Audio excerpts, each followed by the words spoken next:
আসসালামু আলাইকুম রহমতুল্লাহি ওয়া বারাকাতুহু। প্রিয় শিক্ষার্থী, আজকে তোমাদেরকে একটি নেগেটিভ সেন্স আমি শেখাবো। নেগেটিভ সেন্স, সেটা too dot dot to, too dot dot dot to, দুটোতেই টি ডাবল টু বলবা, একটু জোর দিয়ে বলো। টু ডট ডট টু এর বাংলাটি হচ্ছে এত ডট ডট ডট যে ডট ডট পারে না। এত যে পারে না। বাংলা সেন্সটাকে একটু ক্লিয়ার হই, তারপরে গঠনে আসি। ছেলেটি এত দুর্বল যে সে হাঁটতে পারছে না। পারে না বা পারছে না সেম কথা, একই কথা। তো ছেলেটি এত দুর্বল যে সে হাঁটতে পারছে না, এই যে এত ডট ডট যে, তারপর পারছে না। পরেরটা দেখো, লোকটি এত অসুস্থ যে সে কথা বলতে পারছে না। এই যে এত অসুস্থ যে রয়েছে মাঝখানে, তারপরে পারছে না বা পারে না, একই কথা। শিশুটি এত মোটা যে সে সহজে নড়তে পারে না। এই যে এত ডট ডট দিয়ে তারপরে যে, তারপরে মনে হলো যে পারে না, অর্থাৎ মাঝখানে কিন্তু কথা অ্যাডজেক্টিভ বা ভাগ থাকছে প্রত্যেকটা সেন্টেন্সে। পানিটুকু এত ময়লা যে আমরা পান করতে পারলাম না। যে এত আবার যে আছে। লাস্ট সেন্টেন্স, বাইকটি এত দামি যে সে কিনতে পারলো না। এই যে এত আছে, আবার যে আছে, পারলো না আছে। তো এইভাবে করে আমি এই সেন্টেন্সটির নাম দিয়েছি এত ডট ডট যে ডট ডট পারে না। বাংলা সেন্সটা ক্লিয়ার হয়েছে আশা করছি। তো এখন আমরা গঠনে আসব এবং তারপরে সুচারুরূপে আমরা গঠন করে নিয়ম অনুযায়ী গঠন করে পরবর্তীতে ফিল ইন দি ব্ল্যাঙ্ক এবং কমপ্লিটিং সেন্টেন্স, এটা কমপ্লিটিং সেন্টেন্স একটা আসেই আসে। তো খুব সিনসিয়ারলি খেয়াল করো, সে কমপ্লিটিং আগে করবো, তারপর ফিল ইন দি ব্ল্যাঙ্ক। এটা গঠন করতে গিয়ে তোমার কিভাবে আসে দেখো, আমি ওখানে ব্র্যাকেটে লিখে দিয়েছি too dot dot dot to. আর গঠন করতে হবে তোমাকে সাবজেক্ট দিয়ে, তারপর একটা ভার্ব নিয়ে আসতে হবে। সেটা মেইন ভার্ব হতে হবে, বি ভার্ব, তবে বি ভার্ব হয়তো স্বাভাবিক, বি ভার্ব বেশি আসে। তারপর নিয়ে আসতে হবে too, T double O, too adjective, অর্থাৎ অ্যাডজেক্টিভের আগে টু দিতে হবে এবং তারপরে দেখবা ভার্বের আগে টু দিতে হবে। আর এই too dot dot adjective, too adjective এবং তারপর টু দিয়ে ভার্ব হলে এই সেন্সটা নেগেটিভ হয়ে যায়। তার অর্থ হয় যে এত ডট ডট যে ডট ডট পারে না। এটা তোমরা সিম্পল সেন্টেন্সের সময় শিখে আসছো, শিখে থাকো। তো সেই সিম্পল সেন্টেন্সটা কিভাবে সেটিং করতে হয় বাংলার ভিতর দিয়ে, সেটা তোমরা দেখতেছো। খুব সিনসিয়ারলি খেয়াল করো। পরবর্তীতে আমরা কমপ্লিটিং সেন্টেন্স যাচ্ছি। ছেলেটি এত দুর্বল। সাবজেক্ট বসাও। প্রথমত সাবজেক্ট দাও দি বয়, তারপর বি ভার্ব দাও ইজ, দি বয় ইজ। তারপরে যে গঠনে আছে টু দিতে হবে। টু দিয়ে, টু বলা, তাহলে টু একটু ভ্যাসিস একটু চাপ দিয়ে বলো কথাটা too. The boy is too, এর অ্যাডজেক্টিভ হচ্ছে দুর্বল। দুর্বল অর্থাৎ টু উইক দাও। The boy is too weak. তারপরে দেখো টু আছে গঠনে, টু কি করতে পারে না, হাঁটতে পারা, হাঁটতে পারছে না, তার মানে টু ওয়াক। পুরো ফিগারটা দাঁড়িয়েছে the boy is too weak to walk. The boy is too weak to walk, যে ছেলেটি এত দুর্বল যে সে হাঁটতে পারছে না। এখানে কিন্তু সে কথাটা দেওয়ার কোনো প্রয়োজন নেই, হি দেওয়ার দরকার নেই, এটা দেওয়ার কোনো সিস্টেমও নেই এখানে। The boy is too weak to walk, এটা একটা নেগেটিভ সেন্স, যে ছেলেটি এত দুর্বল যে হাঁটতে পারছে না। উইকের আগে টু দিলে, মূল মেইন ভার্বটির আগে আমরা টু দিয়েছি, এর ভিতর দিয়ে নেগেটিভ হয়ে গেছে। পরেও তারও একটা সেন্টেন্স লিখে অন্য একটা গ্রাম আছে, ট্যাগ অংশে, সেটাও আমরা শিখাই দিই এখন আমি। লোকটি এত অসুস্থ যে কথা বলতে পারছে না। এখানে যে এত আছে, এখানে যে আছে, এখানে পারছে না বা পারে না আছে। সরি। তো লোকটি এত অসুস্থ, প্রথম সাবজেক্ট বসাও দি ম্যান, তারপরে বি ভার্ব দাও ইজ, গঠনের সাথেও অ্যাডজাস্ট করার চেষ্টা করবো, তাহলে সহজ হবে। দি ম্যান ইজ, টু দাও, অ্যাডজেক্টিভ হচ্ছে অসুস্থ, ইল দিয়ে, তাই আমরা উইক না দিয়ে ইল দিই। The man is too ill, to দিয়ে মেইন ভার্ব কোনটা আছে, কথা বলা, কথা বলা, টক। উপরেটা ওয়াক, এটা টক। পুরো ফিগারটা হয়েছে the man is too weak, sorry, the man is too ill to talk. The man is too ill, লোকটা এত অসুস্থ, এত পীড়িত যে সে কথা বলতে পারছে না। এই যে সে কথা বলতে পারছে না, এটা লং সেন্টেন্স, লং অংশ, কিন্তু তুমি অত্যন্ত সহজে টু দিয়ে সেট করে ফেলতে পারো, টু টক। এটা সিম্পল সেন্টেন্স, এটাকে কমপ্লেক্স সেন্টেন্সও করা যেতে পারতো। The man is so ill that he can not talk, সেটাও হতো, কিন্তু সেটা কমপ্লেক্স, আর সেটা কমপ্লেক্সটা আমরা শিখবো আগামী দিনে, কমপ্লেক্সটা তোমাদেরকে শিখিয়ে দেবো। কিন্তু আগে সিম্পল আকারে কিভাবে অর্থটা আসে দেখো, the man is too ill to talk, অত্যন্ত সহজ, সিম্পল যেহেতু ছোট হয় স্বাভাবিক। শিশুটি এত মোটা যে সে সহজে নড়তে পারে না, খুব ফাইন একটা সেন্টেন্স। প্রথম সাবজেক্ট আমরা বসাই, দি বেবি ইজ, এটা প্রেজেন্টে আছে পারে না, দি বেবি ইজ টু দাও, the baby is too fat, মোটা, the baby is too fat, তারপর টু দিয়ে মেন ভাব দাও, কি করতে পারে না, নড়াচড়া করা, অর্থাৎ মুভ, মুভ দিই আমরা। The boy is too fat to move, শিশুটি এত মোটা যে সে সহজে নড়তে, ইজিলি সহজ ভাবে আছে, আমরা সহজেই ইজিলি দিই। The boy is too fat. The baby is too fat. শিশুটি এত মোটা that he eat দিতাম আমরা তখন, that it cannot move easily, এটা হতো কমপ্লেক্স আকারে, কিন্তু সেটা না করে আমরা সিম্পল আকারে করতেছি। কি করলাম, the baby is too fat to move easily, খুব ভালো করে মনের ভিতরে গেঁথে ফেলো, তার একটু পরে দিয়ে আমরা ফিল ইন দি ব্ল্যাঙ্ক এবং কমপ্লিট সেন্টেন্সে ঢুকবো। পানিটুকু এত ময়লা যে আমরা পান করতে পারলাম না, একটু লিখে নিই, এখানে একটু গ্রামার আছে, খুব সিম্পলি খেয়াল করো বিষয়টা। পানিটুকুর ইংরেজি আমরা দিব দি ওয়াটার, দি ওয়াটার, যদিও ওয়াটার লিকুইড এর দি দেওয়া যায় না, কিন্তু এখানে দিতে হবে, কারণ এখানে পানিটি না পানিটুকু আমরা বলবো, শুধু ওয়াটার দেওয়া যাবে, আই ড্রিঙ্ক ওয়াটার, আমি পানি পান করি, আই ড্রিঙ্ক দি ওয়াটার দেওয়া যাবে, কিন্তু এখানে যেহেতু পানিটুকু আছে, এটা একটা আর্টিকেল দিয়ে আমরা নির্দিষ্ট করে দিচ্ছি যে ওই পানিটুকু যেটুকু আমাদের পানির অযোগ্য ছিল সেইটুকু, যেমন দি ওয়াটার, তাহলে সমস্যা নেই, দি ওয়াটার এবং দিতে হবে, এটাই দি ওয়াটার। পারলাম না, এটা পাস্ট টেন্স, খেয়াল করো, পারলাম না অতীত, এজন্য এখানে তুমি ওয়াজ দাও, দি ওয়াটার ওয়াজ কি ছিল, টু ময়লা, অর্থাৎ dirty, the water was too dirty. এবারে দেখো তুমি দাও টু, কি পান করতে পারলাম, টু ড্রিঙ্ক, টু ড্রিঙ্ক, মাঝখানে একটু ফাঁকা রেখেছি আমি, কারণ দেখো এই আমি সেটা বসিয়েই নিই, তারপরে তোমাদের একটু বোঝাই। ফর আমরা, ফর আস, আসটা কিভাবে আসলো, কেন আসলো, প্রত্যেকটা সেন্টেন্সে কিন্তু একই ব্যক্তি, অর্থাৎ ছেলেটি এবং সে, যে ছেলেটি সেই সে, অর্থাৎ সাবজেক্ট একই, দুটোই, যে ছেলেটি এত দুর্বল যে সে হাঁটতে পারলো না, মানে সে বলতে কাকে, ছেলেটিকে বোঝানো হচ্ছে, কিন্তু এইটাই কি করেছো, পানিটুকু এত ময়লা যে আমরা, অর্থাৎ একবার পানিটুকু সাবজেক্ট, পরবর্তীতে এসে এখানে আছে আমরা, অর্থাৎ এখানে সাবজেক্টটা ভিন্ন, পরের অংশেতে সাবজেক্ট ভিন্ন হচ্ছে, আর এই ভিন্নতার কারণেই এখানে ফর দিয়ে অবজেক্ট অংশ দিতে হবে। উই মানে আমরা, ফর উই না দিয়ে ফরের পরে আমরা অবজেক্টিভ ফর্ম দিব, ওখানে অবজেক্টিভ ফর্মটি হচ্ছে আস, এটা খেয়াল করতে হবে। এই দুটো সেন্টেন্স আমি এইখানে দিতে গেছি তোমাদের জন্য।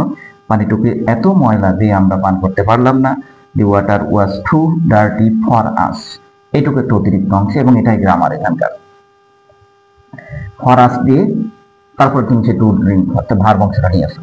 একইভাবে আমরা পরেরটা করি, বাইকটি এত দামি যে সে, একবার দেখো বাইকটি, আর একবার হচ্ছে সে, একবার সে, একবার বাইকটি, এখানেও মাঝখানে ভিন্নতা আছে, অর্থাৎ সাবজেক্ট অমিল, ওখানে সে, এখানে বাইকটি, মাঝখানে আমরা ফর দিয়ে অবজেক্ট অংশটাকে বসাবো। তো খেয়াল করি, দি বাইক পারলো না, একটা পাস্ট টেন্স, তাহলে ওয়াজ দাও, the bike was too costly দাও, তো এক্সপেন্সিভ দিলেও হতো, আচ্ছা কস্টলি দাও, the bike was too costly for him, for him দিতে হবে, তার ব্যাখ্যাটা আমি আগেই বুঝিয়েছি তোমাদের, যে অবজেক্টটা যেহেতু এক সাবজেক্ট, যেহেতু সে আলাদা একটা, অর্থাৎ সে একটি, বাইকটি আর একটা, সে একটা জিনিস সাবজেক্ট, আর এখানে বাইকটি আর একটা সাবজেক্ট, দুটো ভিন্নতার কারণে আমরা ফর হিম দিলাম, এখানে ফর হি দেওয়া যাবে না, হি মানে সে, কিন্তু আমরা ফরের পরে আমরা অবজেক্ট অংশটা নিয়ে সেট করলাম, অবজেক্টিভ ফর্ম, তাহলে ফর হিম, তারপর টু কি করতে পারলো না, কিনতে পারলো না, টু বাই বা টু পারচেজ দিলেই হলো, দাও টু বাই, আবার একটা ইট দিও, it, to buy it. The bike was too costly for him to buy, না ইট এর দরকার নেই, আমরা কমপ্লেক্স সেন্টেন্সে গিয়ে ইট দিব, যদি আমরা এখানে ইট দিব না, এ পর্যন্তই শেষ। বাইকটি এত দামি যে সে কিনতে পারলো না, the bike was too costly for him to buy. তার পক্ষে, তার জন্য। সে কিনতে পারলো না, তার পক্ষে এত দামি ছিল যে সে কিনতে পারলো না। ওই হিম মানে সে। তো এভাবে করে আমরা সিম্পল সেন্টেন্সের ভিতর দিয়ে আজকে শিখলাম এত ডট ডট যে ডট ডট পারে না। আর এগুলোর আবার কমপ্লিটিং সেন্টেন্স করতে গিয়ে আমি একটু মিশিয়ে দিয়ে ক্লিয়ার করি। 20 মিনিটের বেশি হয়ে যাবে আজকে ক্লাসটা মনে হচ্ছে। হ্যাঁ, 2-1 দিন হবে, 2-1 দিন আবার কমও হয়। তারপর তোমরা একটু সিনসিয়ারলি খেয়াল করবা শেষ পর্যন্ত, তা না হলে গ্রামার ক্লিয়ার হতে পারবা না, শুধু বাংলাই থেকে যাবে ভেতরে। তো বাংলাটাও খুব দরকার, ফ্রি হ্যান্ডে লেখার জন্য দেখবা এই সমস্ত নিয়ম কানুন অ্যাভেলেবেল আসে। তো এখন আমি তোমাদের যেটা বোঝাতে চাচ্ছি, আগে কয়েকটা কমপ্লিটিং সেন্টেন্স একটু বোঝাই, তারপরে গ্যাপে আসি।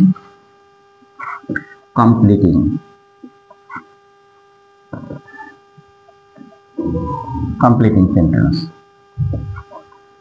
প্রথমটা আমি করি যে the boy is too poor. The boy is too poor dot dot dot dot dot. একটু আগে তোমরা শিখে এসছো যে টু পোর, অর্থাৎ টুর আগে, পোরের আগে অ্যাডজেক্টিভ যদি হয় তাহলে এত ডট ডট যে ডট ডট পারে না, এরকম একটা কথা। তাহলে এইটুকু হতো ছেলেটি এত গরিব যে সে একটা বই কিনতে পারছে না, সে একটি নতুন ড্রেস তৈরি করতে পেরেছে, কলেজে ইউনিফর্ম, স্কুলে ইউনিফর্ম দেওয়া হয়েছে, সে সেটা পারছে না। অথবা এত গরিব যে সে শিক্ষা সফরে চাঁদা দিতে পারছে না, ওসব পরের কথা। চাঁদা দেওয়া ওসব পরের, যে বই কিনতে পারে তার শিক্ষা সফরে যাওয়ার দরকার নেই। তো এখানে ওইরকম একটা কথা নিবে, আর সবসময় দেখবা একটা গ্রহণযোগ্য কথা দিতে হবে, ভালো কথাটা দিতে হবে, যেটা তোমার এই লাইনের সাথে অ্যাডজাস্ট হবে। ছেলেটি এত গরিব যে এক সেট বই কিনতে পারছে, এটা সব থেকে ভালো। তবে একটি ইউনিফর্ম তৈরি করতে পারছে না, আমরা দিব এখানে to buy a set of books, সেটা দিলে সব থেকে ভালো হয়। Buy a set of books. The boy is too poor to buy a set of books. SQ অনেকগুলো বইয়ের একটা সেট, খেয়াল রাখবেন। এখানে কিন্তু মাঝখানে ফর দিয়ে কোনো কিছু দেওয়ার দরকার নেই, কারণ ছেলেটি এত গরিব যে সে এক সেট বই কিনতে পারছে না, এর জন্য ওইটা ওইভাবে নিয়ে আসতে হবে। আমি এই অংশও তোমাদের দেখাবো। পরেরটা দেখো যে চাটি, the tea was dot dot dot dot, এখানে দিলাম, প্রথমেও থাকতে পারে ফর মি টু ড্রিঙ্ক। তাহলে আমার পক্ষে পান করা, পান করতে পারলাম না, আমি পান করতে পারলাম না, এটি অর্থ হচ্ছে আমি পান করতে পারলাম না। চাটি এত কি ছিল যে আমি পান করতে পারলাম না। একটু বুদ্ধি করতে হবে, চাকি থাকলে পান করা যায় না, তে বা হ্যাঁ তে সেটাও হবে। তবে আমরা গরমের কথা নিয়ে আসি, গরমটা সহজে পান করা যায় না, ঠান্ডা করে। তো দি টি ওয়াজ, এখানে দাও তুমি টু দিয়ে সেই অ্যাডজেক্টিভটা hot. The tea was too hot for me to drink. চাটি আমার পক্ষে এত গরম ছিল যে আমি পান করতে পেরেছিলাম না। এখানে আমার পক্ষে ফর মি এটাই। নাম্বার সি তে আরো একটা সেন্টেন্স আমি লিখবো। The man is dot dot dot to move without a wheelchair. Without a wheelchair. এখানে বলছে যে two move without a wheel chair ছাড়া চলতে পারে না, টু মুভ চলাচল করতে পারে না। তাহলে লোকটা কেমন? লোকটা এত মানে হুইল চেয়ারের সাথে সম্পর্কযুক্ত একটা পঙ্গু লোকের, অসুস্থ লোকের, বিকলাঙ্গ লোকের। তো সেই রকম একটা কথা নিয়ে আসতে হবে যে এত অক্ষম, লোকটা এত অক্ষম। তাহলে দি বয় তুমি নিয়ে আসো টু, দি অক্ষমের ইংরেজি হচ্ছে ডিসএবলড দিয়ে আমরা ডিসএবলড, DISABLED অ্যাডজেক্টিভ আকারে। The man is too disabled to move without a wheelchair. লোকটি এতটাই অক্ষম যে সে হুইল চেয়ার ছাড়া চলাচল করতে পারে না, এটা বলবা। আরো একটা সেন্টেন্স আমরা নিই, সেটা হচ্ছে যে দি রোড রাস্তাটি, দি রোড ওয়াজ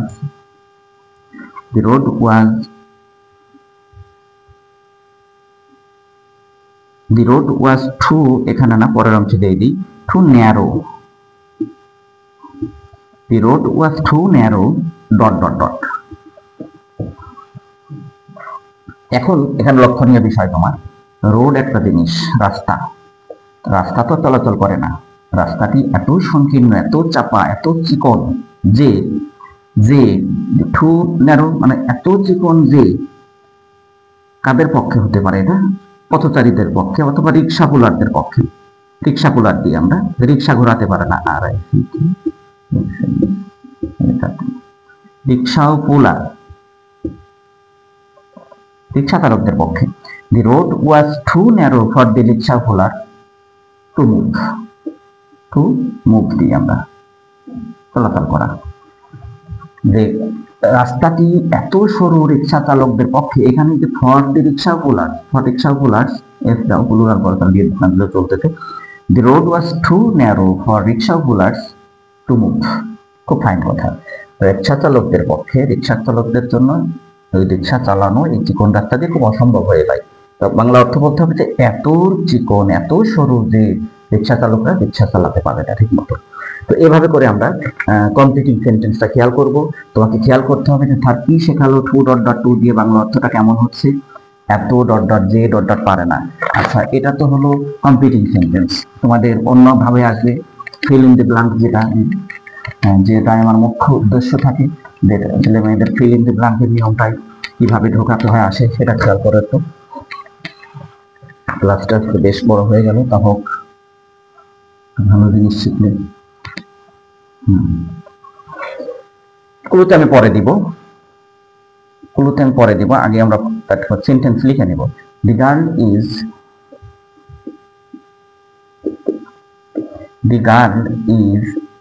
টু ডাল। The girl is too dull dash understand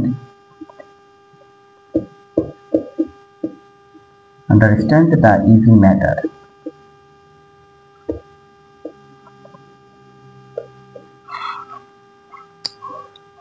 দিনাতে এখানে আরো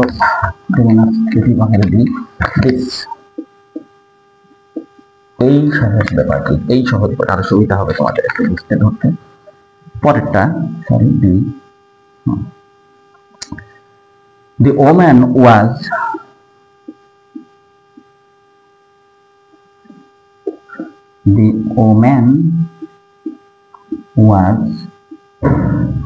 dash happy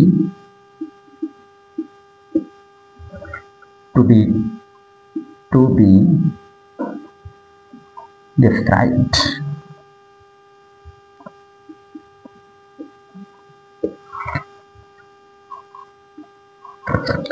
But শীতে আসো, the man was too short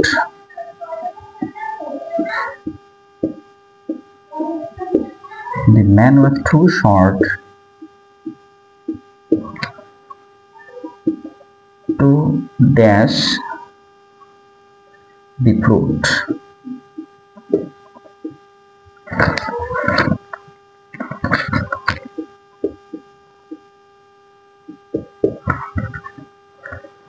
পরেরটা, the sum was too difficult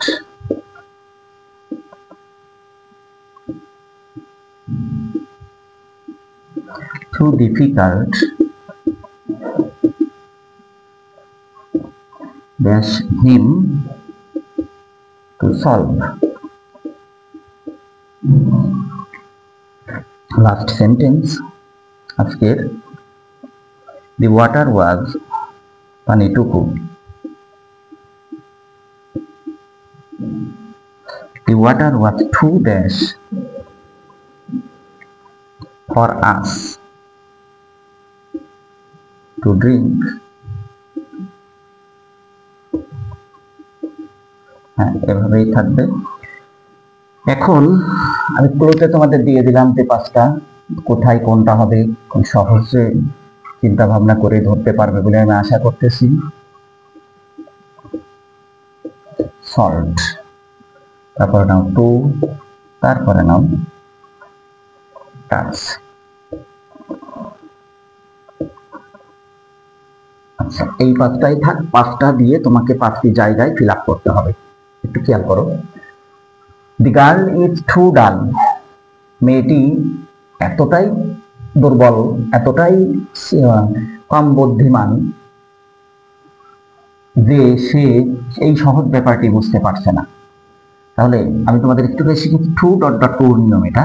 এখানে আন্ডারস্ট্যান্ড মূল ভার্ব, মেইন ভার্ব, এই মেইন ভার্বের আগে তোমার টুটা দিতে হচ্ছে। এখান থেকে এই টুটাকে এখানে উপস্থিত করতে হবে যে দি গার্ল ইজ টু ডাল to understand this easy matter. মেয়েটি এত দুর্বল যে এই সহজ ব্যাপারটি বুঝতে পারছে না। টু ডট ডট টু, সেই টু ছিল না এখানে, টু আমার টুতে আছে, তোমার টু এখানে সেট করবে। পরেরটা দেখো, দি ওম্যান ওয়াজ ড্যাশ হ্যাপি, মহিলাটি এত সুখী টু বি ডেসক্রাইবড, যে বলে শেষ করা যাবে না। মহিলাটি এত সুখী যে বলে শেষ করা যাবে না। তাহলে এত কিন্তু টু ডট ডট টু, এখানে সেই টু নেই, টি ডাবল ও টু, এটা হচ্ছে এই যে দ্বিতীয়টায় আছে ক্লুতে, এখানে টু বসাও। The woman was too happy to be described, মহিলাটি এত সুখী যে বলে শেষ করা যাবে না। The man was too short, লোকটি এত খাটো ছিল, এত আন্ডার সাইজ ছিল, টু কি জন্য, টু ড্যাশ দি ফ্রুট, ধরা, ছোঁয়া, উঁচু করে কোনো কিছু হাত উঁচু করে ছোঁয়া, স্পর্শ করতে পারে, টাচ মানে স্পর্শ করা, ধরা বা ছেড়া, এরকম। The man was too short to, touch, মূল ভাব নেই, টুর পরে আমি তোমাদের শেখাইছি যে অ্যাডজেক্টিভের আগে টু দিতে হবে, মেইন ভার্ব দিয়ে তারপরে, আর মেইন ভার্বের আগে তোমার টু দিতে হবে, মেইন ভার্ব। তাহলে এখানে টু যেহেতু আছে, মেইন ভার্বটি নেই, তুমি টাচ দিয়ে চিন্তা ভাবনা করো, TOUCH, ফার্স্ট ফর্ম বা আইএনজি যোগ, ফার্স্ট পার্টিসিপল ফর্ম, এরকম কিছু হবে না, টুর পরে present form touch. The man was too short to touch the fruit, অর্থ হচ্ছে যে লোকটি এত আন্ডার সাইজ ছিল, এত শর্ট ছিল, এত বেটে ছিল যে সে ফলটি স্পর্শ করতে পারলো না, ধরতে পারলো না, ছুঁতে পারলো না। পরের sentence, the man was too difficult, the sum অঙ্কটি, গণিত, একটি অঙ্ক, আমরা দেখবো অঙ্কগুলো করে আসি আলাদা আলাদা, এটা সাম মানে টাকার অঙ্ক না, গণিত অঙ্ক। তো সেই অঙ্কটি এত কঠিন ছিল, ওয়াজ রয়েছে, এত কঠিন ছিল, ড্যাশ হিম, আমি গ্রামারে শিখে আসছিলাম যে সাবজেক্ট দুটো ভিন্ন ভিন্ন হলে মাঝখানে ফর দিয়ে অবজেক্ট অংশ দিতে হয়, তাই তুমি এখানে সে ফর কি বসাতে বাধ্য। এই যে ফর রয়েছে এখানে, প্রথমটাই ফর রয়েছে, এই ফরটা তুমি এখানে দিচ্ছ, যে the sum was too difficult for him to solve, যে গণিতটি, অঙ্কটি এত কঠিন ছিল তার পক্ষে দেশে সমাধান করতে পারলো না। Last sentence, the water was too dash for us to drink, the water was too, পানিটুকু কেমন ছিল আমাদের পক্ষে, এটা চিন্তা করতে হবে তোমার, যে পানিটুকু তোমাদের পক্ষে বা আমাদের পক্ষে কেমন থাকলে পান করা যায় না। ওখানে একটা আছে দেখো, সল্ট মানে হচ্ছে লবণ, সল্ট মানে লবণ, কিন্তু তোমার এখানে লবণাক্ত, অর্থাৎ অ্যাডজেক্টিভ করে বসাতে হবে, অ্যাডজেক্টিভ লাগবে, অ্যাডজেক্টিভ হচ্ছে সল্টি, SALTY দিতে হবে একটা, তোমাকে অ্যাডজেক্টিভ বানাতে হবে। The water was too salty for us to drink, আমাদের পক্ষে এত লবণাক্ত ছিল যে আমরা পান করতে পেরেছিলাম না। ছাত্ররা এখানে খেয়াল করতে হবে যে এই যে সল্ট, এখানে আছে সল্ট, আর এই সল্টকে তুমি অ্যাডজেক্টিভ করে সল্টি করে বসাচ্ছ, এটাই গ্রামার, আর এটাই তোমরা শিখতেছো। এভাবে করে তোমাদেরকে শেখার পাহাড় গড়ে তুলতে হবে। আমি বলেছিলাম 55টি নিয়ম তোমাদের শেখাবো, সেই 55টি নিয়মের আজকে মনে হয় 22, 23, 24, 25 নম্বর নিয়মটি হচ্ছে। এগুলো খেয়াল করবা, প্রত্যেকটা ক্লাস তোমরা টেনে দেখবা, টেনে দেখে সুস্পষ্ট হবে মনের ভিতরে, তাহলে আরো ক্লিয়ার হতে পারবে, ফিল ইন দি ব্ল্যাঙ্ক বা কমপ্লিটিভ সেন্টেন্স ক্লিয়ার হবে ধীরে ধীরে। আর আমি তোমাদের সাথে সমস্ত প্রকার গ্রামার নিয়ে শেষ পর্যন্ত থাকবো, তোমরা অবশ্যই মন দিয়ে এগুলো খেয়াল করবে। তো আজকের মতো এখানে বিদায় নিব, আগামী দিন ঠিক এই সেন্টেন্স গুলোরই কমপ্লেক্স অংশে আমরা যাবো, কমপ্লেক্স আকারে করবো, সেটা হচ্ছে সো ডট ডট দ্যাট, অর্থাৎ এত যে পারে না, এর সেন্টেন্সটা সো ডট ডট দ্যাট দিয়ে করা যায় কমপ্লেক্স অংশে গিয়ে, সেটাই আমি আগামী দিনে শেখাবো। সে পর্যন্ত তুমি সুস্থ থাকো সবাই, তোমাদের সকলের সুস্থতা কামনা করছি আমি। আসসালামু আলাইকুম ওয়া রাহমাতুল্লাহ।